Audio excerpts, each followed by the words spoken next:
हिंदी साहित्य की अमर गाथाओं को अपने मन में स्थापित करने वाले रसिक श्रोताओं को आशीष का प्रणाम। लीजिए, आज सुनते हैं महान कहानीकार मुंशी प्रेमचंद जी की एक और सुप्रसिद्ध कहानी, जिसका नाम है चकमा। सेठ चंदुमल जब अपनी दुकान और गोदाम में भरे हुए माल को देखते तो मुंह से ठंडी सांस निकल जाती। यह माल कैसे बिकेगा? बैंक का सूद बढ़ रहा है, दुकान का किराया चढ़ रहा है, कर्मचारियों का वेतन बाकी पड़ा है। ये सभी रकमें गांठ से देनी पड़ेगी। अगर कुछ दिन यही हाल रहा तो दिवाले के सिवा और किसी तरह जान न बचेगी। तिस पर भी धरने वाले नित्य सिर पर शैतान की तरह सवार रहते हैं।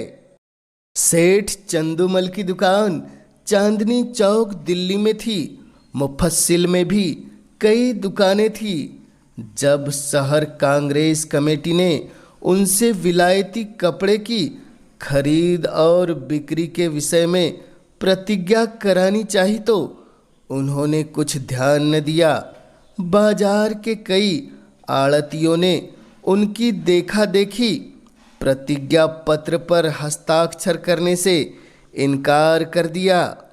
चंदुमल को जो नेतृत्व कभी न नसीब हुआ था, वह इस अवसर पर बिना हाथ पैर हिलाए ही मिल गया।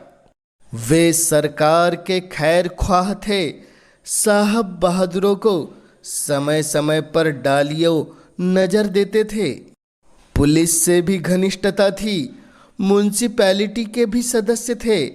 कांग्रेस के व्यापारिक कार्यक्रम का विरोध करके अमन सभा के कोषाध्यक्ष बन बैठे। यह इसी खैर ख्वाही की बरकत थी। युवराज का स्वागत करने के लिए अधिकारियों ने उनसे 25,000 के कपड़े खरीदे। ऐसा सामर्थी पुरुष कांग्रेस से क्यों डरे? कांग्रेस है किस खेत की मूली? पुलिस वालों ने भी बढ़ावा दिया। मुआवजे पर हरगिज दस्तखत न कीजिएगा। देखे ये लोग क्या करते हैं। एक एक को जेल न भिजवा दिया तो कहिएगा लाला जी के हौसले बढ़े।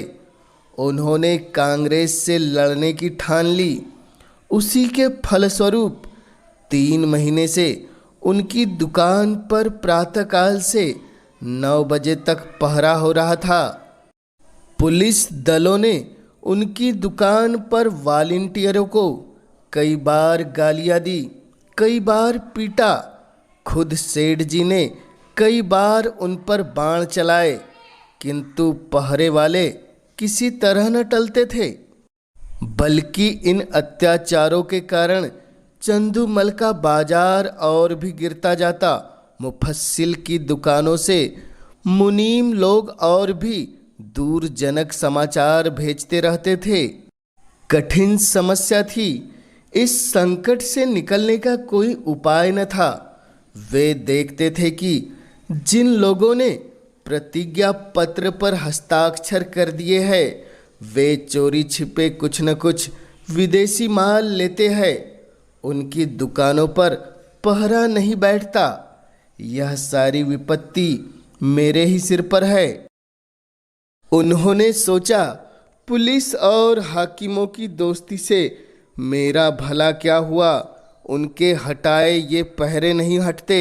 सिपाहियों की प्रेरणा से ग्राहक नहीं आते।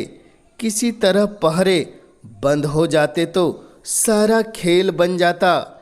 इतने में मुनीम जी ने कहा, लाला जी, यह देखिए, कई व्यापारी हमारी तरफ आ रहे हैं।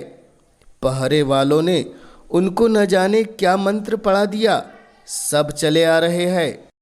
चंदुमल बोले, अगर इन पापियों को कोई गोली मार देता तो मैं बहुत खुश होता।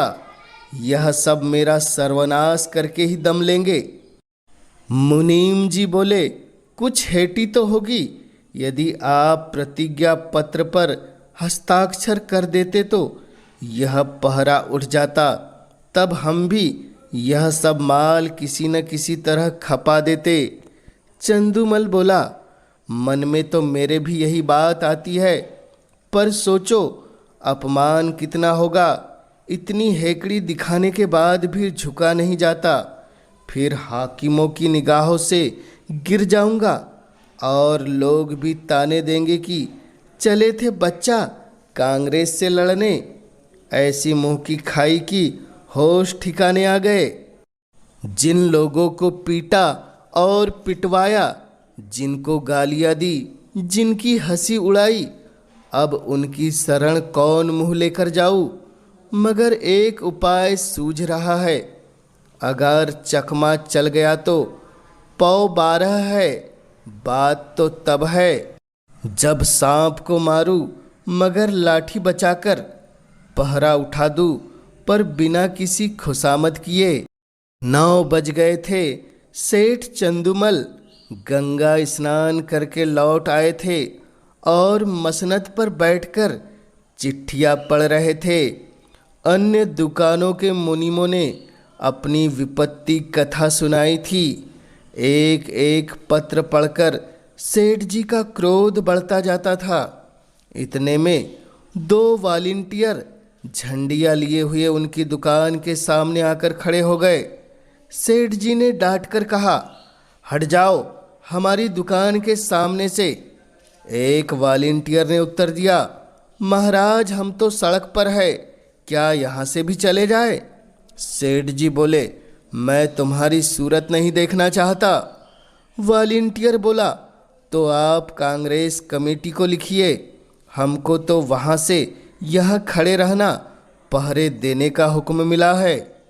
एक कांस्टेबल ने आकर कहा, क्या है सेठ जी, यह लौंडा क्यों टर्राता है। चंदूमल बोले, मैं कहता हूँ कि दुकान के सामने से हट जाओ, पर यह कहता है कि नहीं हटेंगे, जरा इसकी जबरदस्ती देखो। कांस्टेबल बोला वॉलंटियर से, तुम दोनों यहाँ से जाते हो कि आकर गर्दन नापू। वॉलंटियर बोले, हम सड़क पर खड़े हैं, दुकान पर नहीं। कांस्टेबल का अभिष्ट अपनी कारगुजारी दिखाना था। यह सेठ जी को खुश करके कुछ इनाम इकराम भी लेना चाहता था। उसने वॉलंटियरों को अपशब्द कहे और जब उन्होंने उसकी कुछ परवाह न की तो एक वॉलंटियर को इतने जोर से धक्का दिया कि वह बेचारा मुंह के बल जमीन पर गिर पड़ा।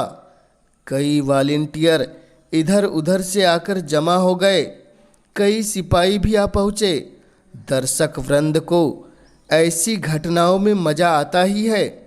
उनकी भीड़ लग गई। किसी ने हाक लगाई, महात्मा गांधी की जय। औरों ने भी उसके सुर में सुर मिलाया। देखते देखते जन समूह एकत्रित हो गया। एक दर्शक ने कहा, क्या है लाला चंदूमल, अपनी दुकान के सामने इन गरीबों की दुर्गति करा रहे हो और तुम्हें जरा भी लज्जा नहीं आती? कुछ भगवान का भी डर है या नहीं? सेठ जी ने कहा, मुझसे कसम ले ली जो मैंने किसी सिपाही से कुछ कहा हो। ये लोग अनायास बेचारों के पीछे पड़ गए, मुझे सेंत में बदनाम करते हैं। एक सिपाही बोला, लाला जी आप ही ने तो कहा है कि ये दोनों वॉलंटियर मेरे ग्राहकों को छेड़ रहे हैं, अब आप निकल जाते हैं। चंदूमल बोला, बिल्कुल झूठ, सरासर झूठ, 16 आने झूठ। तुम लोग अपनी कारगुजारी की धुन में इनसे उलझ पड़े। यह बेचारे तो दुकान से बहुत दूर खड़े थे, न किसी से बोलते थे न चालते थे। तुमने जबरदस्ती ही इन्हें गर्दनी देनी शुरू की। मुझे अपना सौदा बेचना है कि किसी से लड़ना है। दूसरा सिपाही बोला, लाला जी हो बड़े होशियार, मुझसे आग लगवाकर आप अलग हो गए। तुम न कहते तो हमें क्या पड़ी थी कि इन लोगों को धक्के देते। दरोगा जी ने भी हमको ताकीद कर दी कि सेठ चंदूमल की दुकान का विशेष ध्यान रखना। वहाँ कोई वॉलंटियर न आए, तब हम लोग आए थे। तुम फरियाद न करते तो दरोगा जी हमारी तैनाती ही क्यों करते? चंदूमल बोला, दरोगा जी को अपनी कारगुजारी दिखानी होगी, मैं उनके पास क्यों फरियाद करने जाता? सभी लोग कांग्रेस के दुश्मन हो रहे हैं, थाने वाले तो उनके नाम से ही जलते हैं। क्या मैं शिकायत करता तभी तुम्हारी तैनाती करते? इतने में किसी ने थाने में इत्तिला दी कि चंदूमल की दुकान पर कांस्टेबलों और वॉलंटियरों में मारपीट हो गई। कांग्रेस के दफ्तर में भी खबर पहुंची। जरा देर में सशस्त्र पुलिस के थानेदार और इंस्पेक्टर साहब आ पहुँचे। उधर कांग्रेस के कर्मचारी भी दलबल सहित दौड़े। समूह और बड़ा, बार बार जयकार की ध्वनि उठने लगी। कांग्रेस और पुलिस के नेताओं में वाद विवाद होने लगा। परिणाम यह हुआ कि पुलिस वालों ने दोनों को हिरासत में लिया और थाने की ओर चले। पुलिस अधिकारियों के जाने के बाद सेठ जी ने कांग्रेस के प्रधान से कहा, आज मुझे मालूम हुआ कि ये लोग वॉलंटियरों पर इतना घोर अत्याचार करते हैं। प्रधान बोले, तब तो 2 वॉलंटियरों का फंसना व्यर्थ नहीं हुआ। इस विषय में अब तो आपको कोई शंका नहीं है। हम कितने लड़ाकू, कितने द्रोही, कितने शांति भंगकारी है, यह तो आपको खूब मालूम हो गया होगा। चंदूमल बोले, जी हाँ, मालूम हो गया। प्रधान बोले, आपकी शहादत तो अवश्य ही होगी। चंदूमल बोले, होगी तो मैं भी साफ साफ कह दूंगा, चाहे बने या बिगड़े। पुलिस की सख्ती अब नहीं देखी जाती, मैं भी भ्रम में पड़ा हुआ था। मंत्री बोले, पुलिस वाले आपको दबाएंगे बहुत। चंदूमल बोला, एक नहीं 100 दबाव पड़े, मैं झूठ कभी नहीं बोलूँगा। सरकार उस दरबार में साथ न जाएगी। मंत्री बोले, अब तो हमारी लाज आपके हाथ है। चंदूमल बोले, मुझे आप देश का द्रोही न पाएंगे। यहाँ से प्रधान और मंत्री तथा अन्य अधिकारी चले तो मंत्री जी ने कहा, आदमी सच्चा जान पड़ता है। प्रधान संदिग्ध भाव से बोले, कल तक आप ही सिद्ध हो जाएगा। शाम को पुलिस इंस्पेक्टर ने लाला चंदूमल को थाने में बुलाया और कहा, आपको शहादत देनी होगी, हम आपकी तरफ से बेफिक्र है। चंदूमल बोले, हाजिर हूँ सरकार। इंस्पेक्टर बोले, वॉलंटियरों ने कांस्टेबल को गालियाँ दी। चंदूमल बोले, मैंने नहीं सुनी। इंस्पेक्टर ने कहा, सुनी या नहीं सुनी यह बहस नहीं है, आपको यह कहना होगा, यह सब खरीदारों को धक्के देकर हटा रहे थे, हाथापाई करते थे, मारने की धमकी देते थे। ये सभी बातें कहनी होगी। दरोगा जी, वह बयान लाइए जो मैंने सेठ जी के लिए लिखवाया है। चंदूमल बोले, मुझसे भरी अदालत में झूठ न बोला जाएगा। अपने हजारों जानने वाले अदालत में होंगे, किस किस से मुंह छिपाऊं, कहीं निकलने को भी तो जगह चाहिए। इंस्पेक्टर ने कहा, यह सब बातें निज मामलों के लिए है, पॉलिटिकल मामलों में झूठ, सच, शर्म और हया किसी का भी ख्याल नहीं किया जाता। चंदूमल बोले, मुंह में कालिख लग जाएगी। इंस्पेक्टर बोले, सरकार की निगाह में इज्जत चौगुनी हो जाएगी। चंदूमल कुछ सोच के बोले, जी नहीं, गवाही नहीं दे सकूँगा, कोई और गवाह बना लीजिए। इंस्पेक्टर बोले, याद रखिए, इज्जत खाक में मिल जाएगी। चंदूमल बोले, मिल जाए, मजबूरी है। इंस्पेक्टर ने कहा, अमन सभा के कांग्रेस अध्यक्ष का पद छिन जाएगा। सेठ चंदूमल बोले, उससे कौन रोटियां चलती है? इंस्पेक्टर बोले, बंदूक का लाइसेंस छिल जाएगा। चंदूमल बोले, छिन जाए बला से। इंस्पेक्टर फिर बोले, इनकम टैक्स की जांच फिर से होगी। चंदूमल ने कहा, जरूर कराइए, यह तो मेरे मन की बात हुई। इंस्पेक्टर बोले, बैठने की कुर्सी न मिलेगी। चंदूमल बोले, कुर्सी लेकर चाटू, दिवाला तो निकला जा रहा है। इस पर इंस्पेक्टर बोले, अच्छी बात है, तशरीफ ले जाइए, कभी तो आप पंजे में आएंगे। दूसरे दिन इसी समय कांग्रेस के दफ्तर में कल के लिए कार्यक्रम निश्चित किया जा रहा था।